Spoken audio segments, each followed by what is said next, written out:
Welcome back. We're going to continue to talk about the chain rule. So the chain rule we talked about last class, and now we're going to see some more cases. So we're going to explore.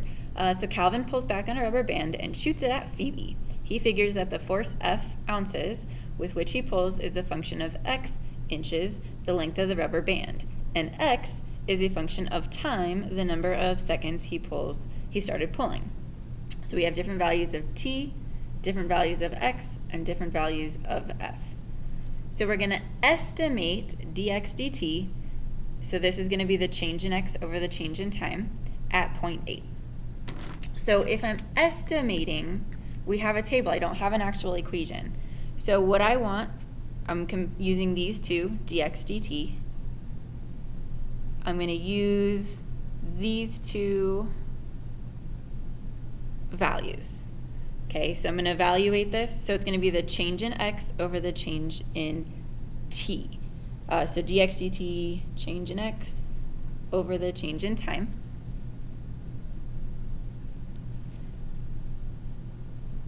So we're estimating. So we're going to have 7.7 minus 6.9 over 1.0 minus 0.6. You can type that into your calculator, and we get 2. The units. Units are easy because whatever the units are on the top and over the bottom. Well, the units of the top are inches. The units on the bottom are seconds. So this is 2 inches per second is the rate of change at that point in time. For 2, we're going to estimate df dx at x equals 7.3, which is the same, it corresponds to the t equals 8. So in our chart, when time is 8, my x is 7.3, that length of the rubber band, and the force is 13.7. We're looking at the rate of change, df over dx. So we're going to look at this column and this column. So we're going to have the change in f over the change in x. So my change in f is approximately 14.4 minus 11.2 over 7.7 minus 6.9, which when you type it into the calculator is 4. The units of force are, in this case, ounces, over the change in x. The units there are inches, so it's 4 ounces per inch for that force. Okay, the chain rule. So this is a different view of the chain rule. So if I want the derivative of force, so df dt, so the derivative of force with respect to time, I can rewrite it like this. And just if you think about the fraction here, the dx on top here is going to cancel with the dx on the bottom here. So I can get df dt by df dx times dx dt. So we're going to estimate this using our answers from problems 1 and problems 2. So this is df dx dt. This is df dt. So my df dt is going to equal df dx, which was this one, which was 4 ounces per inch, times dx dt, which was 2 inches per second. And what happens to the units? So this is going to be 4 times 2, which is 8. And then the inches cancel. So we have ounces per second. But it still matches. The units for force are ounces. The units for time are seconds. So that's how we arrive here. The last part says find it directly from the data in the table. So df dx, or df dt. So I'm going to use this column and this column. So we're going to use these two values over these two values. So we have 14.4 minus 11.2 over 1.0 minus 0.6, which results in 8. The units are going to be the units here and here, ounces per second. Now we're going to write the equation of a tangent line to y equals sine 1 plus x cubed at x equals negative 1. I want to talk a little bit about tangent lines because we're going to be writing these a lot. So the tangent line is the line that goes through the point and has the slope at that point. We're going to always use the point slope form of a line. And if it's we're just asked for it, we'll stop here and be done. Sometimes we may need to simplify down if it's a multiple choice question. So anytime we're trying to find the equation of a line, we need two things. I need a point and I need a slope. Okay, the point we're going to get simply by plugging in our value. So my y is going to be sine of 1 plus negative 1 cubed. Well, negative 1 cubed is negative 1. So 1 minus 1 is 0. So this is sine of 0. Sine of 0 is 0. So my point is negative 1, 0. For slope, we're going to use the derivative. So the slope, change in y over change in x, but now we're using derivatives to do that. Derivative of sine is cosine. We're using the chain rule here. Times the derivative of the inside, which is 3x. Now I'm going to find the slope at my specific location. Some notation. This line here means evaluate. So I'm taking dy dx and I'm evaluating it when x equals negative 1. So you're going to see me do that notation a lot. So we're going to have cosine 1 plus negative 1 cubed times 3 times negative 1. So cosine of 0 is 1 multiplied by a negative 3 gives me a slope of, I made a mistake. Derivative of cosine, hang on, found my mistake. Derivative of x cubed is 3x squared, which makes this squared, which makes this a positive 3, so my slope is positive 3. So now I have a slope of 3 and a point at 1, 0, so I'll find some real estate here. So my final equation of the line using point slope is going to be y, and you don't necessarily have to write the 0, but I am for emphasis, equals 3x minus a negative 1. So we can leave it like that. You can simplify it down if you want to, but you don't have to. Okay, so just another straight chain rule problem. So I'm finding f of g of x prime with all of this stuff, and here's that evaluated at 1. So I'm actually going to just plug in a 1 there. So this is going to be f prime g of 1 times g prime of 1. So f prime g of 1 is 1. G prime of 1 is 4. F prime of 1 is 3. So 3 times 4 is 12. So the next one, given f prime is x squared plus 6x minus 1, and g of x equals x squared. I want to find h prime.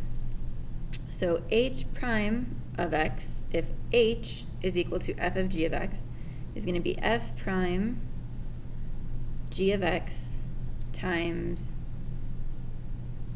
g prime x. So this is going to be f prime of g of x, which is just square root of x, times the derivative of g. So the derivative of square root is 1 over 2 root x. then f prime of square root of x, this is the function for the derivative. I don't have to find the derivative, they just give it to me. So I'm just going to take this and plug it in. So we're going to have the square root of x squared plus 6 root x minus 1. All of that times 1 over 2 root x. And again, you can simplify, but you don't need to. Okay, so we're going to find the value of fog. So this is f of g. This is the same as f of g of x.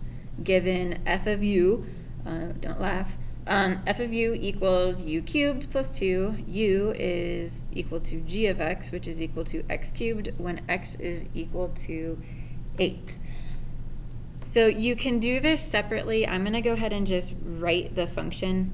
So f of g of x is equal to f of x to the 2/3. So then we're going to take this and plug it in there. So we're going to have, instead of u cubed, x to the 2/3 cubed plus 2. This one ends up simplifying. So x to the 2/3 cubed is going to be x squared plus 2. This is what f of g of x equals. Now I'm going to take the derivative.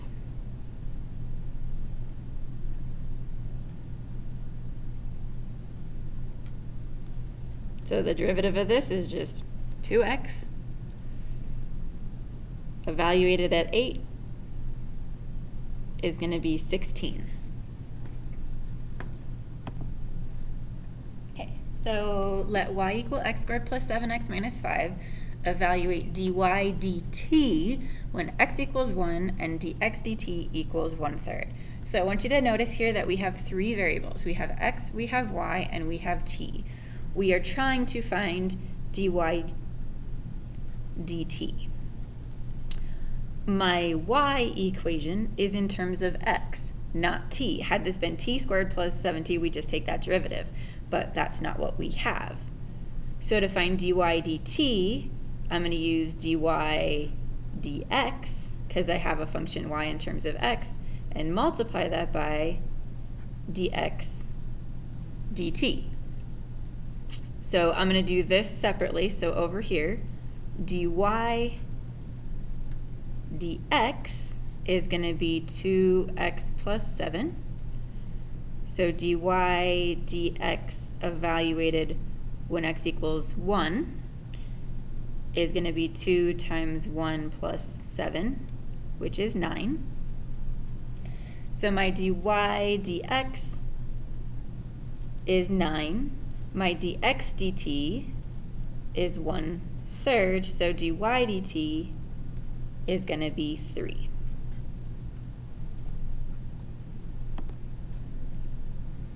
Okay, so here is a parametric equation. So if you remember, in pre-calc, we talked about an x location and a y location in terms of time. So we call these parametric equations. So I want to find dy dx, and I have y in terms of t, and I have x in terms of t. So to find dy dx, when I only have equations with time, dy dx is going to equal dy dt over dx dt. Okay, so it's just going to be the derivative of y with respect to time over dx with respect to time. So dy, we're just going to take this derivative.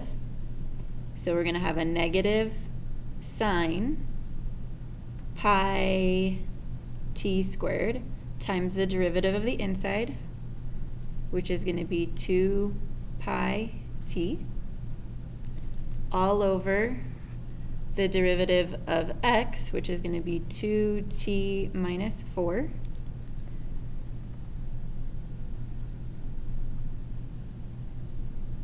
And we'll stop there. Okay, our next problem here, we're going to find the equation of a tangent line again on the curve, this parametric curve. So x is sine 2 pi t, y is cosine 2 pi t, and we're going to do this at t equals 1.6. So again, I need to find a point and a slope. The point we will get is by plugging in plugging in the t into these equations.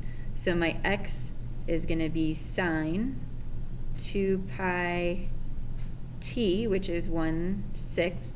So I'm really looking at the sine of pi over 3.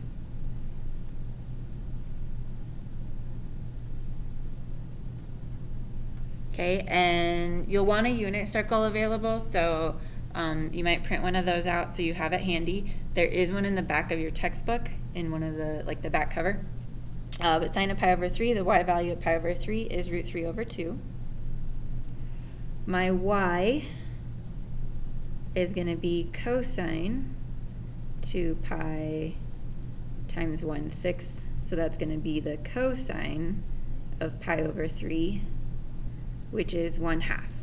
So my point is root 3 over 2, 1/2. Now we need to find our slope.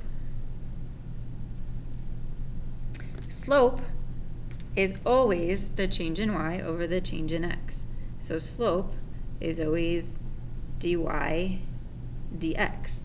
But we have a parametric equation. So I don't have y in terms of x, I have y in terms of t and x in terms of t. So this is going to be dy dt over dx dt. So we're going to have the derivative of y. So that's going to be a negative sine 2 pi t times the derivative of the inside, which is 2 pi, chain rule doesn't go away, all over the derivative of x, which is going to be cosine 2 pi t times 2 pi.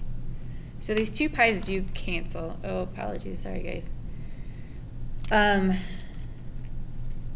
So negative sine 2 pi t times the derivative of the inside, cosine 2 pi t times that. These will cancel. And you could rewrite this as tangent if you want to. I'm just going to go ahead and evaluate it like this.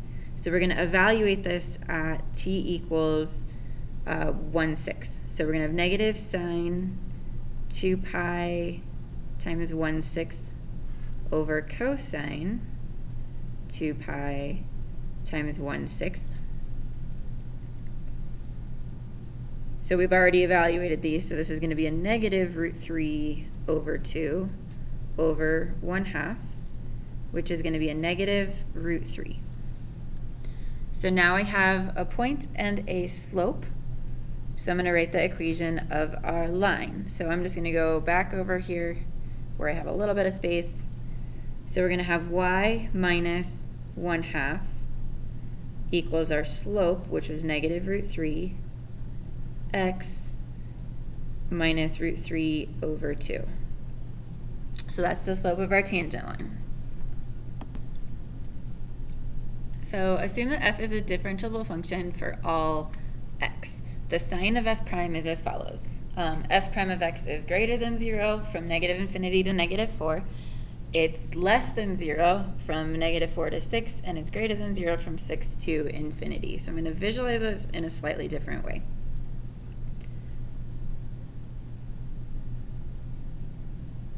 From negative 4, so negative infinity to 4, it's greater than 0, which means it's positive. From negative 4 to 6, it's less than 0, which makes it negative. And then from 6 on, it's greater than 0, so it is positive. Okay, then we have different things here. So if g of x equals f of x plus 5, what is g prime of 0? Well, if g of x is f of x plus 5, g prime of x is going to equal the derivative of f times the derivative of 5, which is just 0. So the derivative of g is going to be the same as whatever f is doing at that spot. So if f of 0 is negative, then g of 0 is negative. G prime of x here, so 3f of x is 3f prime of x, minus 3 is 0. So we're looking at negative 5. So 3 times that derivative. If at negative 5 this is positive, this one will also be positive. G prime of x here is going to be negative f prime of x. So at negative 6, if f prime is positive, then g prime is going to be the opposite of that, which is negative. Same derivative here, so g prime of 0, the derivative of f is negative, which means g is going to be positive. Okay, here, g prime of x is going to equal f prime negative x minus 10 times the derivative of the inside, which is going to be a negative 1. So this derivative is going to be, and I'm just going to write it down here because it's the same, those are the same, negative f prime negative x minus 10. All right, so we're going to evaluate this at 2 different locations. So I'm going to plug in this number. Okay, so this is going to equal f prime, negative f prime, of negative 0 minus 10. Okay, well, negative 0 minus 10 is f prime of negative 10, negative f prime. So it's going to be the opposite of whatever the derivative is at negative 10. So this is positive, which means this one is negative. We'll do this again at negative 8. So negative f prime of negative 8 minus 10 is negative f prime. That'll be 8 minus 10, which is negative 2. When x is negative 2, our sign is negative, which means this one is going to be positive. So sorry if this one's a little bit hard to read, but it's a good question here. So if h of x is f of g of x, and we have the graphs, we don't have an equation, we have a graph. So first we're asked to evaluate h of negative 2 and h of 3. So h of negative 2 is going to equal f of g of negative 2. So then we're going to go to the graph of g at negative 2 is 3. Then we want f of 3, so f of 3 is here. It looks to be about 1/2. Okay, then we're going to do h of 3. That's going to be f of g of 3, which is going to be f of g of 3 is negative 1. F of negative 1 looks to be about 1/2 as well. Okay, now we're going to find, is h prime of negative 3 positive, negative, or 0? And we're going to do the same thing here. So let's first find h prime of x. That's going to be f prime g of x times g prime of x. And now we're going to look at that in those 2 specific cases. So h prime of negative 3 is going to be f prime g of negative 3 times g prime negative 3. So f prime g of negative 3 is 2.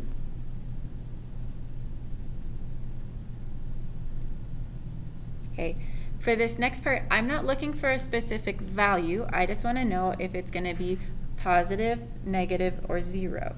So f prime, we're looking at the slope at these spots. So at 2 on f, this slope, that's at a maximum. So the slope there is going to be 0. At negative 3, our slope is positive. So 0 times a positive number is 0. So this slope is, or this derivative is going to be 0. The next one, we're going to look at negative 1. So we're looking at h prime negative 1, which is going to be f prime g of negative 1 times g prime negative 1. So g of negative 1 is up there at 3. Okay, now we're looking at the sine. So we're looking at the slope of f at 3 and the slope of g at negative 1. So f prime of 3, looking at 3, that slope is negative. It's going down. It's decreasing.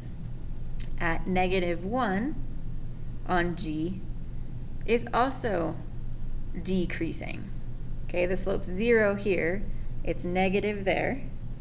So if I have a negative number times a negative number, this slope is going to be positive.